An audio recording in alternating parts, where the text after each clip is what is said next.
Salama tompoko. Sao dia mba afaka fantariko kay ny tantaram-pitiavanareo roa? Mba tsisy nanompo ary za tamin'iny a. Raha nanandrana n'iny expérience iny a dia nieritreritra mihitsy ny hoe misy olona maro zany anohatra satria Tantaram-pitiavana mihitsy ve? tantaram-pitiavana zany a tsy fizara amin'ny olon-drehetra fa amin'ny olona akaiky ihany a, amin'ny olona izay mahafantatra anao, misy intimité satria sarobidy a, saropady ary mahasaro-piaro zany tantaram-pitiavana zany.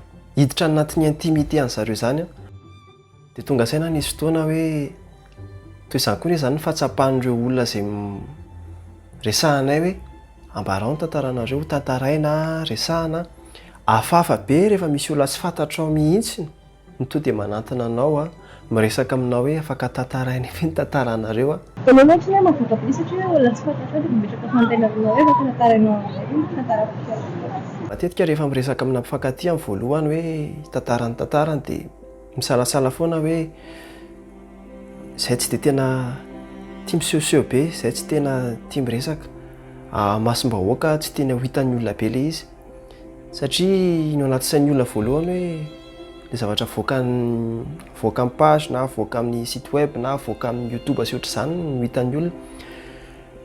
Fa alohany hatongavan'ilay izy any amin'ny olona dia ho anareo aloha ilay izy, ho anareo no hanaovanareo ny vidéo anareo, ho tsaroanareo, ahitanareo haneriana any hoe io sika teo ny atombohantsika. Ny afaka arahanay dia ny hatramin'izay ny arahanareo hatramin'izay iny tantarainay hoe io ny fototra taiza ny ainganareo a. Dia ho jerenareo miaraka amin'ny tantaran'ny vidéo ny mariagenareo a, haneriana any. Afaka 10-20 taona dia ho izinareo hoe hiresaka amin'ny zanakareo nareo na amin'ny zavokely dia hoe io izay tamin'izany a, izao ny zavatra mifampiresahanay a, izao ny zavatra mifampitenenanay a.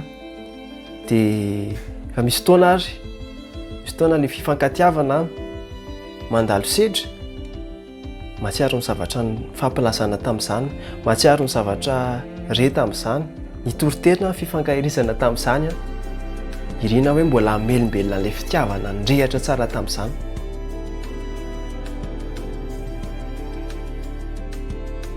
Ny tantaranareo a no maizy anareo, ny tantaranareo no mahay anareo.